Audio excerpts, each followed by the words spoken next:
आप थोड़ा सा बताएंगे अपनी जर्नी के बारे में कि आपने कैसे शुरू किया। मामाअर्थ एक्चुअली शुरू हुआ था जब मैंने अपने फर्स्ट बेबी को जन्म दिया था। This is 2014। एड से प्रोडक्ट्स मंगाना जो है बैठ नहीं रहा था, तो वहाँ पे पहले तो बहुत क्रिप किया, मतलब जैसे एक वाइफ अपने पति के पास जाके बोलती है कोई कुछ कर क्यों नहीं रहा है, इंडिया में ये प्रॉब्लम है, सॉल्व क्यों नहीं कर रहा है। और वहाँ से शुरुआत हुई थी मामाअर्थ की। 2016 में हमने ब्रांड लॉन्च किया था 6 बेबी केयर प्रोडक्ट्स के साथ। वाली फीलिंग तो मतलब और कोई ब्रांड, कोई कंपनी कम्पीट ही नहीं कर सकती ना, जो केयर, जो प्यार एक माँ लेके आती है। तो आई थिंक वो कहानी अपने आप से स्प्रेड होती गई। मेरे को भी बिजनेस की कोई अंडरस्टैंडिंग नहीं थी, मैंने कोई बिजनेस डिग्री नहीं ली, हमें पीएनएल का मतलब भी नहीं पता था जब मैं घुसी थी। मतलब मुझे प्रॉफिट और लॉस अलग से पता था, पीएनएल की फुल फॉर्म क्या होती है मुझे नहीं पता थी। ठीक है, तो वो जैसे जैसे काम करते रहे, सीखते रहे, अपनी पेस पे सीखते।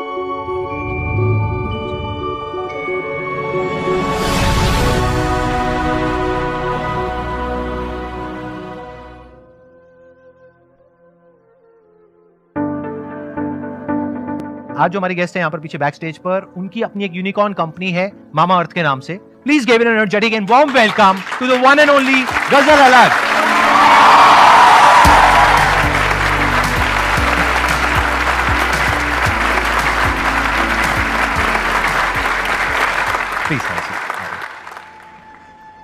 इस सेशन को हम 2 पार्ट में डिवाइड करेंगे। पहले पार्ट में मैं इनसे समझने की कोशिश करूंगा कि इन्होंने क्या किया, किस तरीके से किया, इनसे कुछ क्वेश्चंस पूछूंगा। उसके बाद में जो हमारे पास में सेकंड हाफ होगा, तो उसमें आप लोगों के माइंड में जो भी क्वेश्चंस होंगे वो आप इनसे पूछ सकते हैं।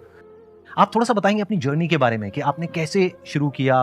मामाअर्थ एक्चुअली शुरू हुआ था जब मैंने अपने फर्स्ट बेबी को जन्म दिया था। दिस इज़ 2014 एंड उस टाइम पे मैं न्यूयॉर्क, एक्चुअली उससे पहले न्यूयॉर्क रह के आई थी। मैं वहाँ पे आर्ट एजुकेशन ले रही थी और उस समय वहाँ पे एक पूरी मूवमेंट चल रही थी जहाँ ये बहुत बड़े एक ब्रांड के प्रोडक्ट्स जो हैं शेल्फ से उठाए जा रहे थे, बिकॉज बोलने में आया था कि उनमें कैंसर कॉजिंग इंग्रेडिएंट्स होते हैं। तो आई थिंक वहाँ से एज ए न्यू मदर बहुत ज़्यादा डिस्कम्फर्ट शुरू हुआ कि यार इंडिया के बच्चे या मेरा बच्चा ये डिज़र्व नहीं करता है। तो पहले शुरू किया बाहर से प्रोडक्ट्स मंगाना, बट वो बहुत एक्सपेंसिव था। मैं मिडिल क्लास फैमिली से आती हूँ, हम तो मतलब वो महीने का खर्चा लाइन बाय लाइन ऐसे होना चाहिए, 80% जो है सेविंग होनी चाहिए, 20% में खर्चा चलाना है, उस वो माइंडसेट से आए थे। तो वहाँ पे वो बाहर से प्रोडक्ट्स मंगाना जो है बैठ नहीं रहा था। तो वहाँ पे पहले तो बहुत क्रिप किया, मतलब जैसे एक वाइफ अपने पति के पास जाके बोलती है कोई कुछ कर क्यों नहीं रहा है, इंडिया में ये प्रॉब्लम है, सॉल्व क्यों नहीं कर रहा है। और वहाँ से शुरुआत हुई थी मामाअर्थ की।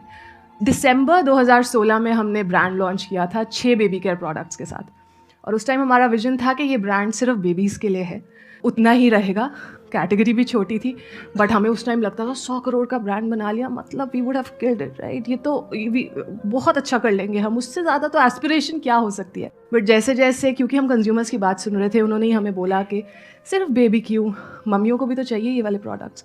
बेबीज़ जो है मदर्स के इतने क्लोज रहते हैं, तो वहाँ से मदर्स के लिए प्रोडक्ट बनाने शुरू किए। फिर फादर्स डे पे कैंपेन उठाया किसी ने कि मामाअर्थ क्यों है, ये पापा अर्थ क्यों नहीं है। पापा उन्हें क्या खराब किया है भाई, पापा भी उतना ही प्यार करते हैं बच्चे से। तो फिर उस तरीके से जो है हमारी कंपनी एक बेबी केयर कंपनी से एक ब्यूटी पर्सनल केयर कंपनी बनी। और अब हमारे पास 300 प्रोडक्ट्स हैं across baby category, skin, body, hair, face, exhaustive list. और बड़ी रिसेंटली हमने जो है कलर केयर में भी एंट्री ली है। एंड सबसे इम्पॉर्टेंट बात, जब हमने स्टार्ट किया था हम एशिया के only made safe certified brand थे। तो हमने सिर्फ इस चीज़ पे नहीं रिलाई किया कि हम कह रहे हैं अच्छे तो आप विश्वास कीजिए।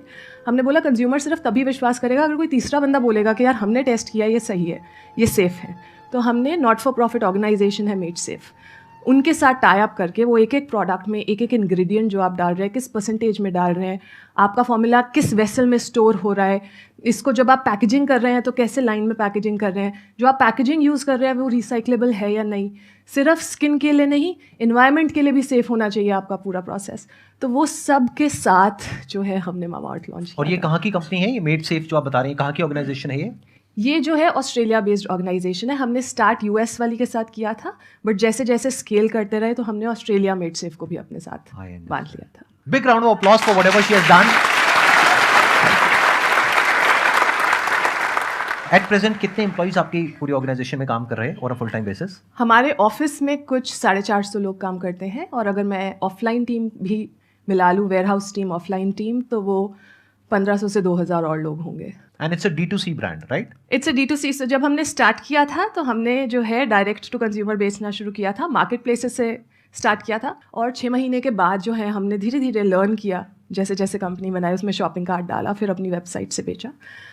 तो पहले 3 साल हम ऑनलाइन फर्स्ट थे, 95% रेवेन्यू ऑनलाइन से ही आता था।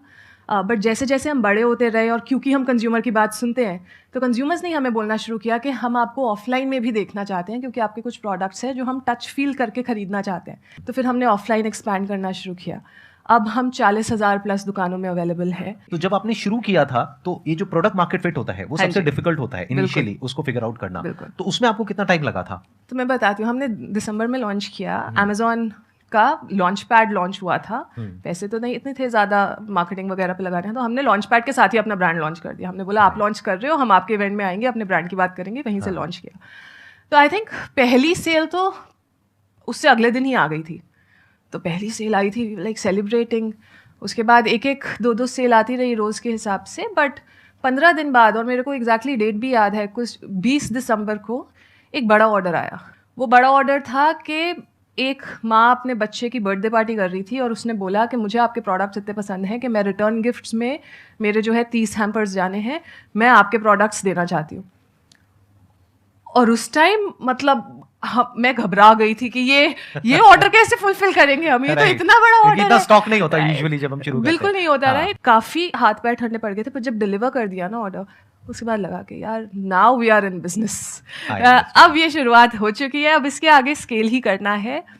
फिर हमने प्रोसेसेस सेट करने शुरू किए। मैंने अपना पहला एम्प्लॉय जनवरी में हायर किया था, वो आज तक हमारे साथ काम कर रहा है। He was from the marketing space, like वो मार्केटिंग स्पेस। तो मार्केटिंग का बेसिकली उन्होंने सोचा होगा, प्रोडक्ट का पूरा आपने देखा होगा। That's what I assume. हाँ जी, राइट? हाँ जी। शुरुआत में बिल्कुल ऐसे ही हुआ था। तो बट जब आप अपने हस्बैंड या वाइफ को कन्विंस कर रहे होते हो ना, तो आपके सामने वो शीशा रख देते हैं कि क्या बोल रहे हो, क्या सोच रहे हो, पर्सनली प्रोफेशनली ये सोचा है, ये चीज़ है। एंड वो कन्विंस अगर आपने कर लिया, अपने फैमिली मेंबर को अगर आपने कन्विंस कर लिया ना कि आप भी ये छोड़ के मेरे पास आ जाओ, तो फिर आप किसी भी इन्वेस्टर को कन्विंस कर सकते हो। बिकॉज मुझे लगता है वो सबसे मुश्किल पार्ट है। तो once he came on board, फिर तो हम 1 और 1 11 हो गए थे।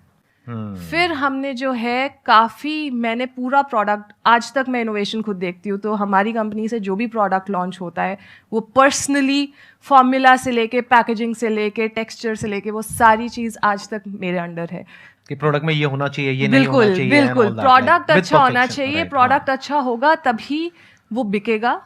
अगर प्रोडक्ट ही अच्छा नहीं होगा तो फिर टेम्परेरी बज क्रिएट कर सकते हो आप, बिजनेस नहीं बन सकता उसके ऊपर।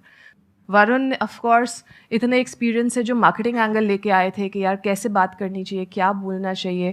फॉर दैट मैटर लॉन्च से पहले मुझे अभी भी याद है, हम साउथ दिल्ली जाके एक टॉय स्टोर के बाहर जाके अपना एक छोटा सा टेबल लगा के खड़े हो गए थे। हमने बोला ये टॉय स्टोर है, यहाँ पे तो पेरेंट्स ही आते हैं, जो भी आएगा हमारी कोशिश होगी कि हम उनसे बात करके समझें कि वो हमारा प्रोडक्ट देख के क्या सोच रहे हैं।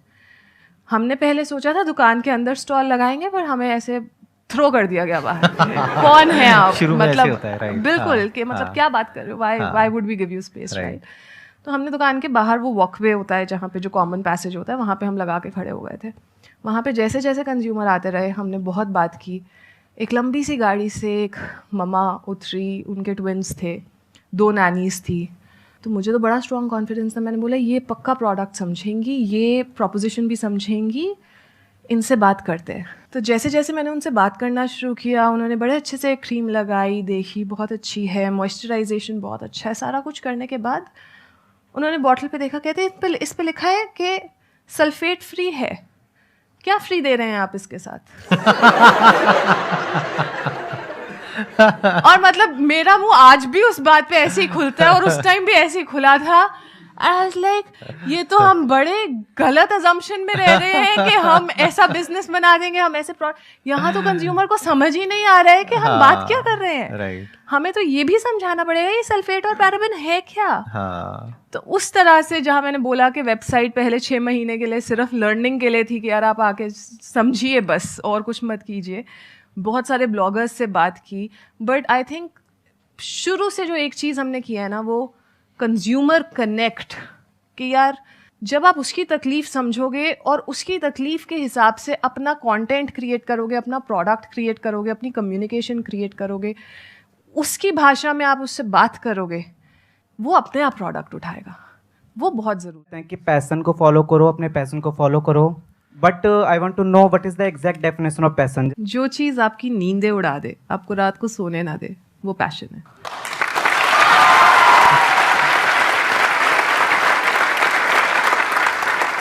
इन्होंने कहा कि पैशन वो होता है जो कि आपकी नींद उड़ा दे। बिल्कुल सही। लेकिन इसके साथ साथ में आपको एक चीज और भी देखनी है कि कहीं आपका वो पैशन ऐसा ना हो कि वो औरों की भी नींद उड़ा दे। फॉर एग्जाम्पल, आप कहते हो मेरा पैशन है सिंगिंग, और वो पैशन आपकी नींद उड़ा देता है, लेकिन पड़ोसियों की भी नींद उड़ा देता है और वो पुलिस को फोन कर देते हैं, राइट? तो गड़बड़ हो जाएगी। You are getting where I am coming from. Important चीज यहां पर क्या समझने वाली है, आप लोग कहां पे मिक्सअप करते हो, कहां पे गड़बड़ करते हो। बार बार जब आप पैशन की बातें करते हो तो आप ये नहीं समझ पाते कि पैशन और प्रोफेशन दो अलग अलग चीजें होती हैं। एक है आपका पैशन, वो कुछ भी हो सकता है। वो क्या है वो बताना बड़ा आसान है। क्या है ऐसा जो रात को आपकी नींदें उड़ा देता है? बताओ, क्या करते हो पूरी रात? मत बताओ। हाँ, आगे बढ़ते हैं।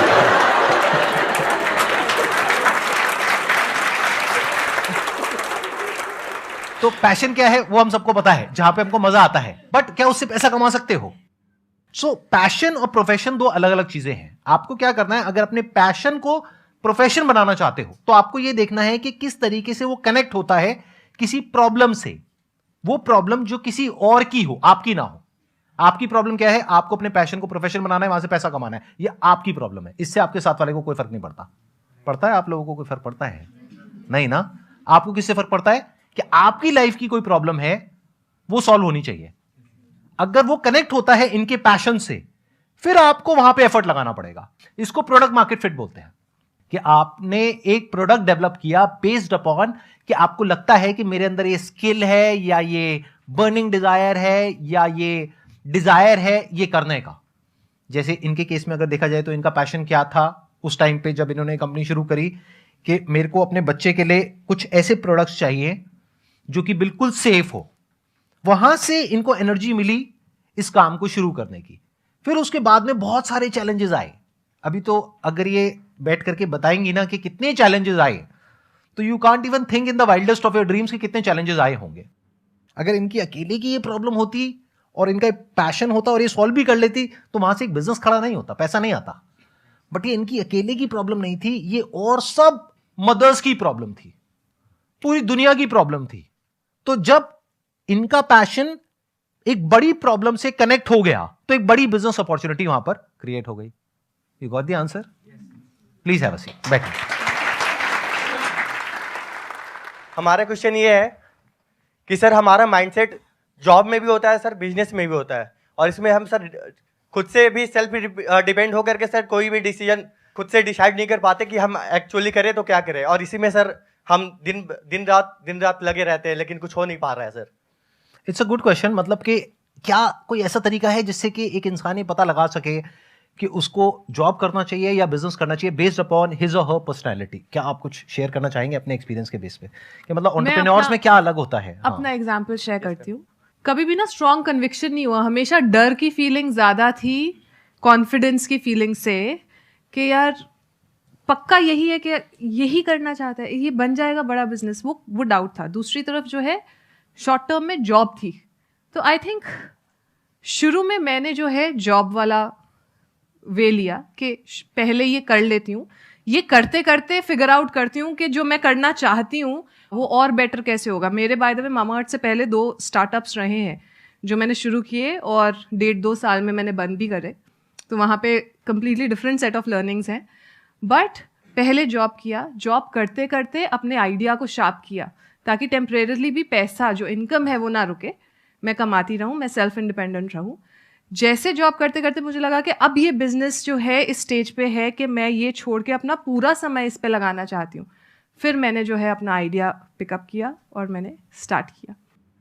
मेरा लॉजिक भी हमेशा वही रहता है कि अगर आपको डाउट ज़्यादा है कंपेयर टू कॉन्फिडेंस, बिकॉज जब आपको कॉन्फिडेंस होता है ना तो फिर आप वो ऐसे उछलती हुई मछली बन जाते, फिर आपसे रुका नहीं जाता, फिर कोई चीज़ मैटर नहीं करती। आपको जो है घुसना होता है उसके अंदर फुल फ्लेजेडली कि यार ये मैं क्रैक कर लूँगी, क्योंकि मुझे पता है क्या करना है।